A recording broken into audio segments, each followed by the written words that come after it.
Hello guys, welcome back to Starwynne Bios, and today we'll be reading Astra the Famed by Shyhobbyistdrawer31 on TV and Art. Make sure to check him out. And yeah, this is Astra.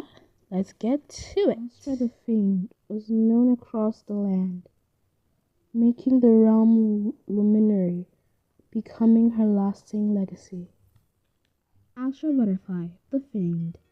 Born 9:85 a.m., died 10:46 a.m., was Queen 1000 a.m. to 10:33 a.m., married to Zircon Stone.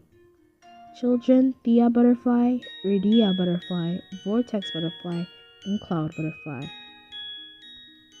On the morning of Razor Crane 22nd, in the year 985, as the morning star alone lit the sky, Princess Astra Victoria Celeste Butterfly came to Muni as the only heiress to Queen Dementia the Guardian with her wife, Duchess Consort Guinevere McKnight. Her eyes were purple and she had violet shooting stars on her cheeks, along with extra marks on her lower back. Astra was also born with a case of heterochromatism on her hair, being black in its majority but fading to purple near the tips. From a young age, Astra had been used to being called a miracle and spoiled by the castle servants and nobility alike due to the nature of her birth, leading her to grow up feeling special and important. An extroverted, confident, and charismatic girl, albeit slightly narcissistic and self-centered. Many say the femininity lacking in Dementia went directly to Astra. She deeply cared about her image, always carefully washing and brushing her hair, her most admired feature, picking dresses and even learning how to apply makeup since childhood. She also had no problem meeting new people and loved receiving compliments and making herself the star in the room, with the princess reportedly ending up pouting and upset if she deemed she was being ignored. Yet, searching for attention had become quite a difficult task as the years passed, with Queen Dementia's constant search parties entering and leaving the castle, and Dementia and Guinevere themselves not being around to provide Astra with the attention she felt she deserved. As such, after searching for advice among the other young noblewomen that made up her friend group, Astra opted to follow Dahlia Flowers' tip and asked her mother to join a theater group in the Theater of Festivia, so she'd never be away from the spotlight. Dahlia had told her to seal the deal. Contrary to popular belief, Queen Dementia wasn't at all against encouraging her daughter's artistic streak. The most vocal supporters of Astra in the rare audiences they attended, Dementia and Guinevere, were in fact thankful the princess was always surrounded by a group and thus presumably safe and under watch. What Dementia didn't approve of was the fact that Astra began looking up to her banished aunt, Harmony, then a widely known performer and an example to follow and her biggest fan, something which always secretly bothered and made the queen jealous. Anyways, despite some initial animosity in the group, Astra slowly won over the sympathy of her colleagues with her charm. A notable exception was Diamond Stone, a girl Astra described as a snobby, overbearing moth wannabe who was above all else jealous of her and wanted to hog her spotlight. Astra and Diamond would go on to become rivals, often competing and quarreling for the lead role and nitpicking each other's performances.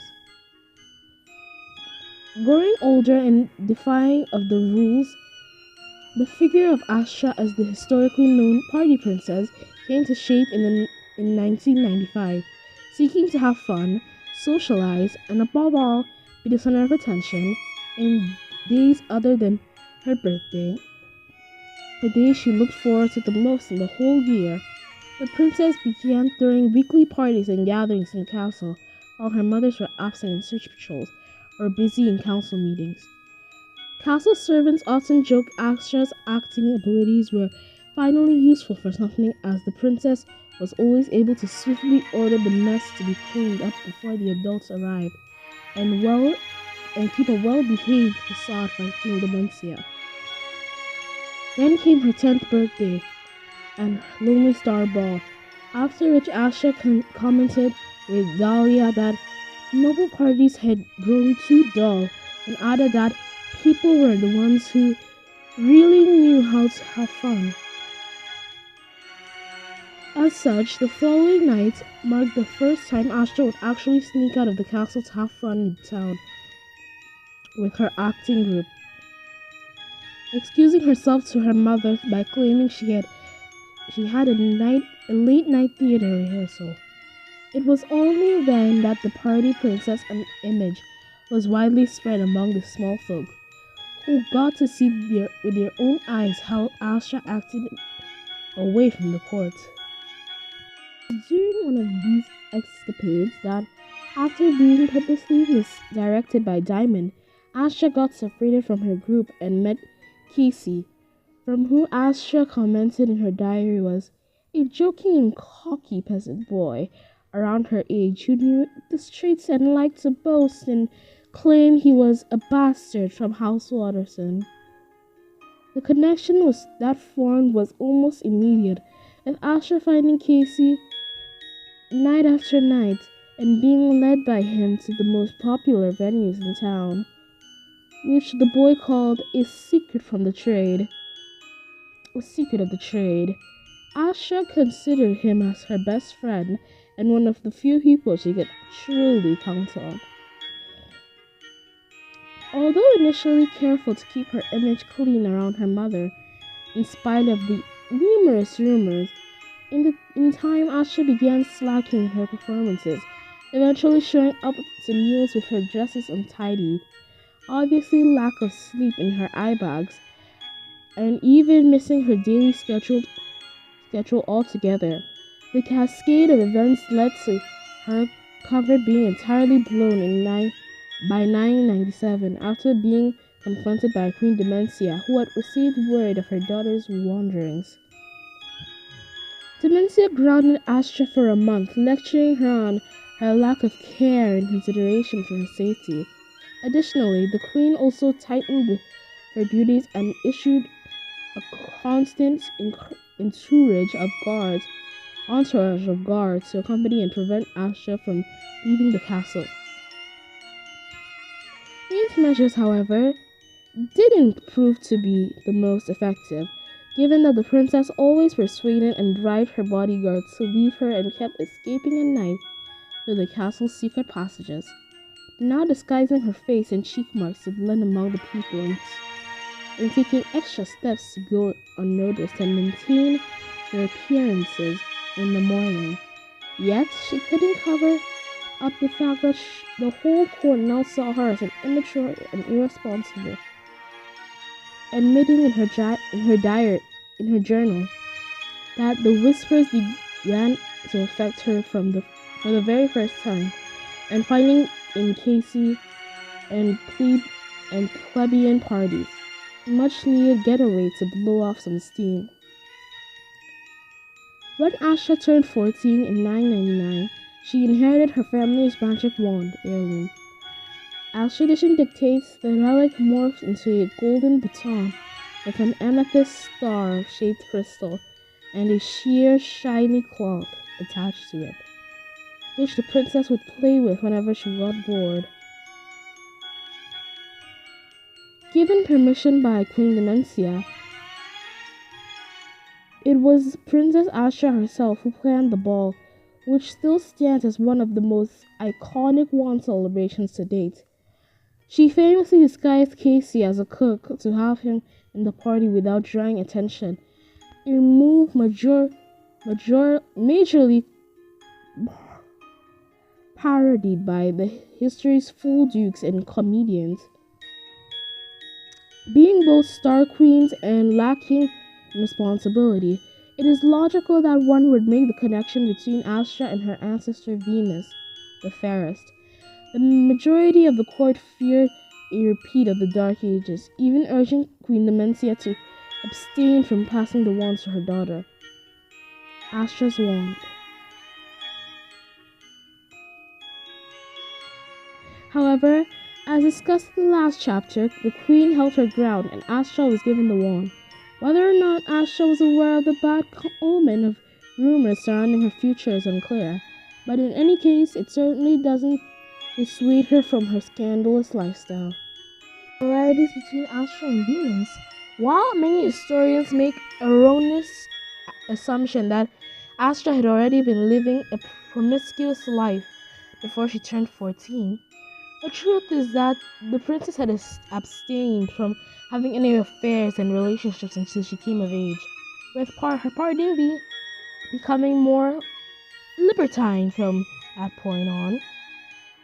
She came to develop a liking for Sylvan wine, beer, and liquor, in addition to getting involved with several guests at parties.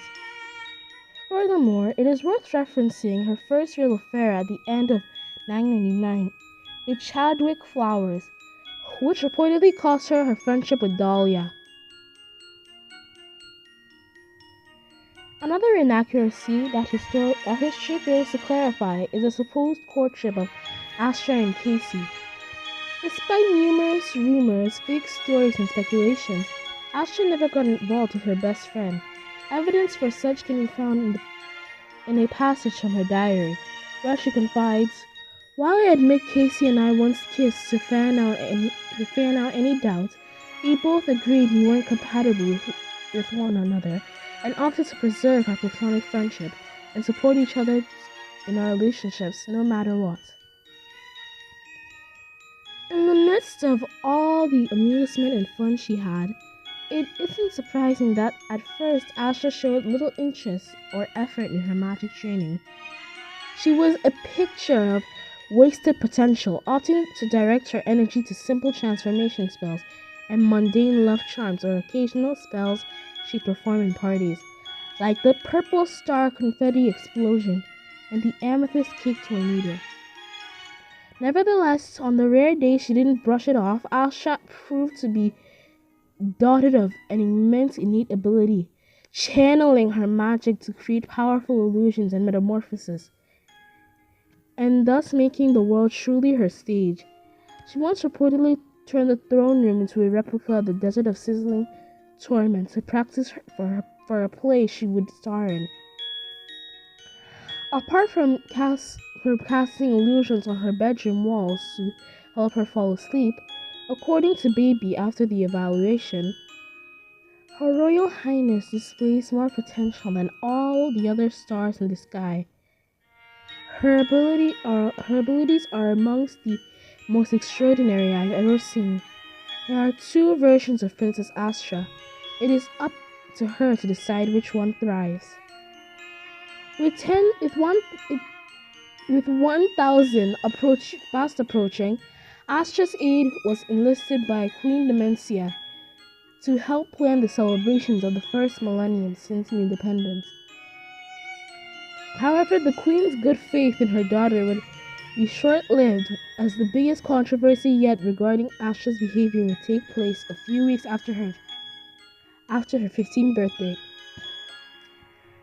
Astra, intoxicated, broke into the meeting room amidst an emergency overtime safety conference and engaged in a fistfight with Diamond Stone, which would only be broken apart thanks to the intervention of Lord Sumerian Fields. Although Astra felt ashamed to give her mother any answers following the events and simply bowed her head in guilt, the princess offers an explanation for her actions in a then ripped page of her journal. "It all began after I had performed The Star Who Fell from the Sky with my theater group, and was for the first time given a standing ovation without my mother's being there. As I stepped backstage, Diamond made some nasty comments to which I replied with an even nastier comeback, which led her to provoke me by saying she'd tell it to my mom, just like how she had told her I was partying in town all those years ago. I was so angry that she had been the one responsible for selling me out that I stormed off and went straight to the Comet Club, where I met Casey. Although he told me not to exaggerate, I didn't listen to him, and I ordered my favorite Riverlands liquor to drown my anger. The rest of the night is a blank to me. I have some flashes of walking back to the castle, punching that moth the diamond, and then only remembering while waking up in my bedroom with a bruised eye and my mom looking disappointed over me. Not a feeling I'd recommend. The princess prepared herself to receive a much-deserved scolding and punishment for her embarrassment in front of the whole council. However, to her surprise, her mother told her it'd have to wait as there was a threat near nightfall, for which she and Guinevere had to leave to take care of. The queen left only after sending Astra to be safe in the sanctuary and placing a kiss on her forehead before riding off into the forest. Astra later wrote in a personal record that her time in the sanctuary had been one of reflection and meditation over her actions and behavior. Though urban legend claims otherwise, it didn't even occur for the princess to invite any of her friends and have fun. With Astra spending her time trying to calm down the Rolligators, troubled with the bright outbursts in the distance or the faint sounds of spar explosions.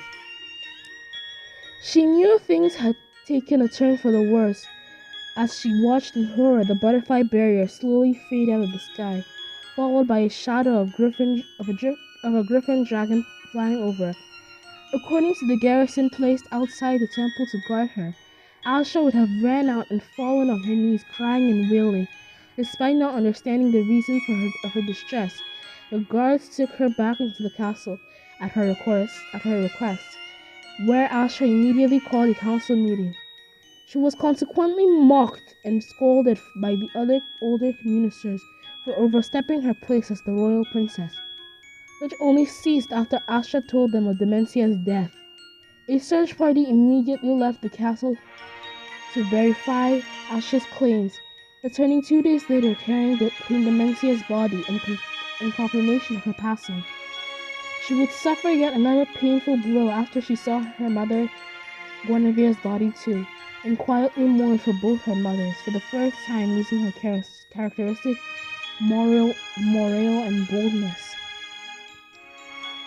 No sooner had the 20 days of mourning ended than Astra immediately became clogged with an array of new responsibilities and duties as queen, feeling overwhelmed and incapable of handling everything that was given to her. She turned to her council of ministers, older and more experienced, for advice. However, the majority of the council immediately tried to take advantage of the Green Horde Queen by tricking Astra into signing bills that would benefit their houses, not the kingdom itself, looking to easily blame the bad omen Astra for the ruin that would ensue. Astra's crown. It would have been the case had it not been from the unexpected arrival of her aunt Harmony, who reportedly stormed into the meeting room and showered her niece with hugs and kisses, being the first time the two had actually met. According to the maid who was serving tea and biscuits to those present, both ladies, Mimosa, Flowers, and Orleans Cross rolled their eyes. Lord Gemini Firefly sighed in frustration, while Lord Sumerian Fields couldn't contain a growl and immediately filled his mouth with corn crackers. The meeting was called off, and Astra was able to find comfort in Harmony, who offered to aid her in her duties and act as her advisor. given she had a bit of, even if short-lived, experience in ruling a kingdom. Despite the constant shower of insults she suffered by the remaining nobility, and the distrust she had by the people, her aunt didn't quiver and proved to be an essential part of her history. Her guidance of Astra fundamentally spared the kingdom from a grim age. As one of her first official acts, Astra dismissed the old council and replaced them with their children. It included reluctantly electing her enemy, Diamond Stone, for a seat, after being advised by Harmony that she needed to show that she was a strong queen, unbothered by past events, focused only on the future. Preparations for the 1000th independence celebration resumed shortly after, with Astra recovering her old happiness, planning what would be the largest party the kingdom had seen yet, being tipped by her aunt and seeking to introduce herself as the new queen to her people. Astra chose to have her coronation ceremony take place on the morning of Ravna 37th of 1000, being crowned in one of the most highly attended ceremonies in the now millenary history of the kingdom. On the same afternoon, a massive parade to celebrate the Butterfly Dynasty passed through the city, with float cars dedicated to each queen. The people cheered for the celebration as Astra closed the cavalcade, sitting in and waving in her car. The day ended with Astra giving out her first speech as queen, where she famously declared, "I don't care about what you may have heard or think about me. I only care about you and your great queendom.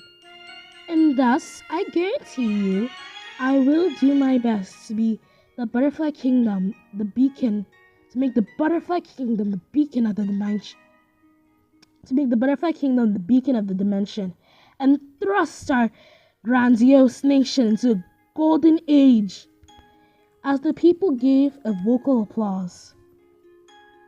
The celebration would go on for another week, with each night being presented with reenactments performed by Astra herself, shindigs, musicals, carnivals, and pyrotechnics.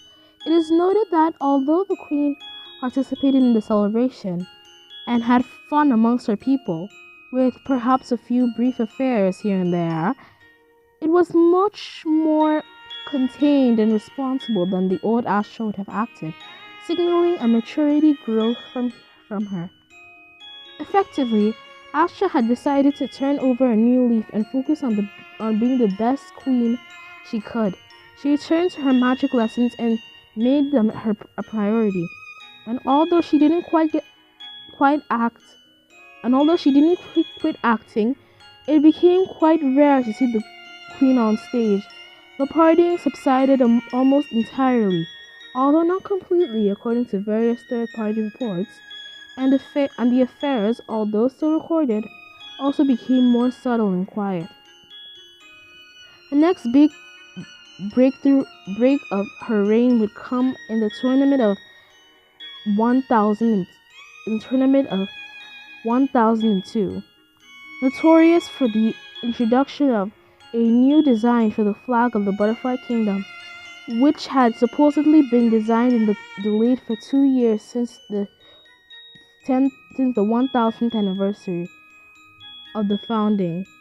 While most historians erroneously attribute the design of the new flag to Astra herself, it was a creation of her aunt Harmony, which few know about. The new flag was a success among the population, maintaining the old colors while giving it a fresh look. The new flag of the Butterfly Kingdom. Anyway, Astra also used the tournament as a means to strengthen the bonds, commercial and political, with the attending kingdoms, praising and boasting Butterfly while setting it up as a rising nation. She established as the main goal of her reign to finally rid the Butterfly Kingdom of the image of culprit of the war of worlds, replacing it with one of glory, power, and power, fame, and prestige. It was in this line of thought that, quite controversially, Astra founded by decree House Banner in one, in 1003, in 1003, responsible for handling foreign affairs and diplomatic relationships between other realms, with its seat located in Banner Embassy.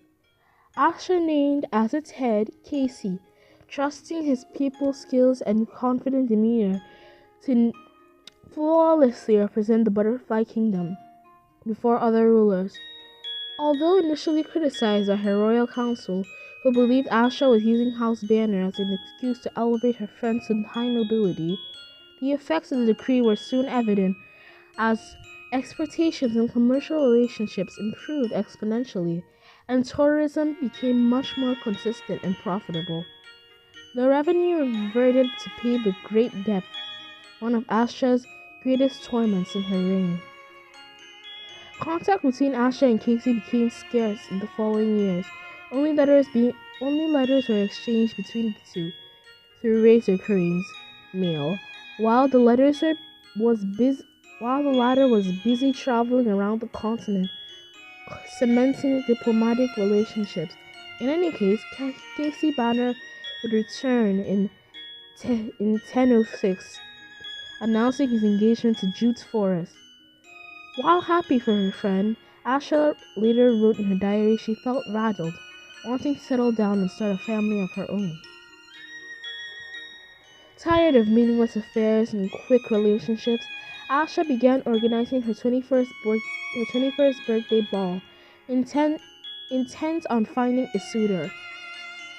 Meanwhile, as an early gift, the news that Diamond Stone would be stepping down from her position as minister following an intrinsic scandal of adultery with a minor. She was named as her successor her older brother Zircon, a well-traveled businessman who then lived in the Smith Kingdom. According to an account from Lady Dahlia Flowers, Asha wasn't able to keep a victorious smile on her face while reading out the announcement for the ministry. Razor Crane 22nd of 1006 marked the date of the Queen's so-awaited ball, with initially dismayed for realizing that she had already tasted all of the nobles present in the room, and bored by their ineffective small talk. Astra quickly set her sights on a late guest, a tall, gallant, and charming older man, who also drew the attention of every other woman invited. Quite ironically, an adamant skeptic of the love at first sight cliché, the Queen became immediately infatuated by this mysterious stranger and began going in his direction, reportedly even stumbling in her skirt several times along the way to introduce herself before any other females could. However, Astra tripped shortly before she reached the goal and was caught by the man himself. Reports on the guests in the room claimed that the pair would have locked eyes with one another for a few moments before he kissed her hand, and Astra whispered something and made them both blush. Then the man led the Queen by the hand for a waltz that every other couple followed, with Astra looking completely entranced during the dance. It was nice to see Astra finally being the one chasing instead of being chased, Casey later joked. After the music ceased, the gentleman introduced himself as being Zircon Stone, her new Minister of Treasury. Despite initially worrying that she was pursuing a member of her council, 10 years older than her, as the pair talked through the night, Astra's doubts were dissuaded, as she became more than sure that Zircon was the man she wanted as her husband. Let them think what they think, she would say regarding the matter. A few dinners and dates later, with a gradual increase in caresses, handholds, and even first kiss, witnessed by a maid in the gardens, and Astra announced her engagement to Zircon in 1007. Whether or not the ministers were previously aware of the couple's relationship is unknown, even though Astra and Zircon failed to do a good job at keeping it a secret. Through obvious longing stares during official events, Astra donning new extravagant pieces of jewelry and clothing unexplainably acquired, or either excusing themselves with the other to discuss important matters privately after council meetings ended. Whatever the case, the engagement was met with a shower of criticism, who consider it inappropriate, and a wave of scandal, and a few cries of jealousy, though it was nothing the couple didn't already expect. In her diary, Astra commented, "Being with Zircon made her feel grounded and whole," while Zircon would write to his sister that Astra was able to bring out a joviality from him that only made him want her more. The wedding took place on the fortnight before the winter solstice, being often joked among servants that it was as scandalous and flaunting as Astra herself. The pompous ceremony was followed by 3 days of celebrations, feasts, and dances, counting with the presence of many foreign monarchs and overall broadcasts to over 50 million people across the continent. According to King Zircon, Astra would have given Diamond a smirk as they were walking out of the Celestum hand in hand, which he assumed was an inside joke between the two. While an heiress didn't come, Astra focused on continuing to make a legacy for herself in the kingdom. She issued measures to boost patriotism and the people's love for the nation by increasing the frequency with which the nation's anthem was played and the United Kingdoms reunited, displaying the flag in each classroom and public building, and most loved by the people, making the reigning monarch's anniversary a public holiday. Satisfaction levels with the monarchy and approval rates of the royal family boomed. Furthermore, when the merchandise sales of House Butterfly imagery skyrocketed, Astra struck a deal with the retailers to lock on the rights, with all the profits reverting to the crown. She would even come to open a butterfly theme park in 1009, and the authorized guided tours to Butterfly Castle, all of which added to the income. Additionally, seeking to promote herself, the Queen began going out in public more often, whether in chariot promenades, visits to public institutions, interviews and addresses to the nation. Documentaries, magazines, articles, contests, advertisements, autographs, photo shoots, portraits, and a record number of starred plays, all of which Astra led to boast she was a renowned actress and celebrity. Her investments in the media and press industry would lead to the creation of the first public mirror phone channel, also in 1009. In 1010, Casey Banner and Jude Forrest had their first son, Huxley. With her main ambassador now out of commission to raise his family, Astra decided to take Casey's place in foreign visits to personally oversee the diplomatic and commercial alliances.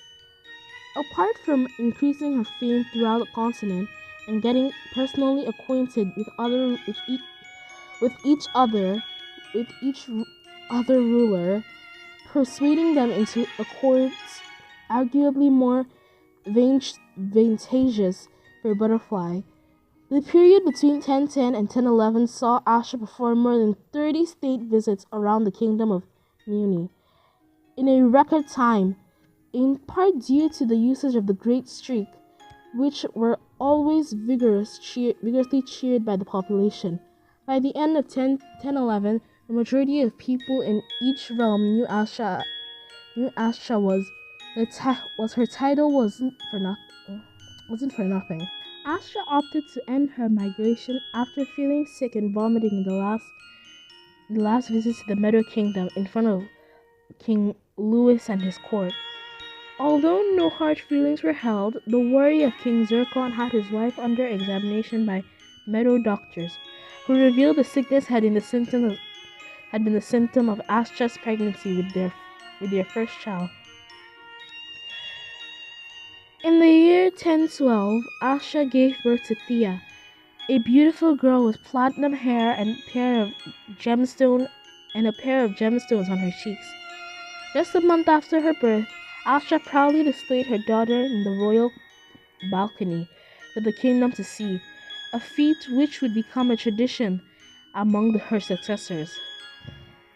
Details about Astra's motherhood towards Thea and the handling of the princess's powers will be addressed in the following chapter. It's only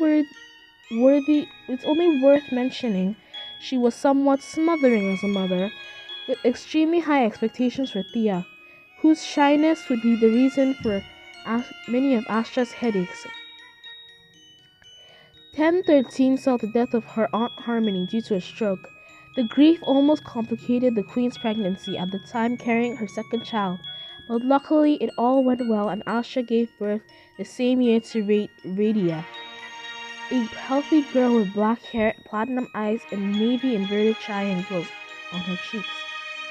Her third child would be born in 1017, Vortex, the most similar to his mother, with black hair and purple eyes, and finally Prince Cloud came to Muni in 1019 with Zircon's platinum hair and purple eyes.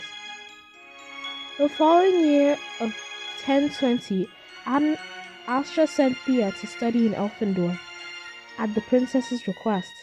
Despite being now the mother of 4 children, Astra wasn't done with royal acts yet, using the cut of the years 1021 and 1025 to expand the kingdom's fame to other dimensions. Yet knowing that it was impossible to visit every dimension in the universe in a single lifetime, Astra decided to only visit the most important ones, those being the lands visited by her ancestors like the Amethyst Arcade, Paradisia, the Sparkle Dimension, Pixtopia, Gallifamor, Gutters, Great Andromeda, the dimension of cats with human faces, between many others. Princess Thea would inherit the royal magic wand by right in 1026. 2 years later was held in Butterfly what would be the last great project of Queen Astra's reign, the Fair of the Worlds, a joint effort of the several kingdoms of Muni that consisted in a large international exhibition designed to showcase the achievements of each nation, changing its location each year. Yet the day was fated to be marked by a conflict that would be dealt by Queen Thea's biography, which resulted in the death of Princess Radia in circumstances that haven't been explained. Astra put an end to her reign in 1033, following the return and marriage of Thea to Huxley Banner.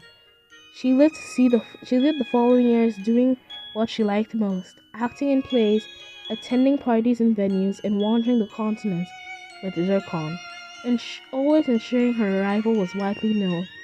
She would also occasionally act as her daughter's advisor, with Queen Thea commenting in her diary, "Although her health wasn't vital, I know for a fact my mother always takes great joy in being the star of the court once more." In 1037, Astra saw the birth of her first granddaughter, Princess Sonia. Unfortunately, that same year, she lost her husband Zircon from bronchitis. Zircon's death took an immense toll on Astra, who stopped going out in public and began gravely exaggerating in alcoholic beverages, in addition to becoming more controlling. Not even the births of her other royal grandchildren, White Dwarf and Moonween, in 1040 and 1041 respectively, were enough to lift the spirits of the Queen Mother for more than a few months.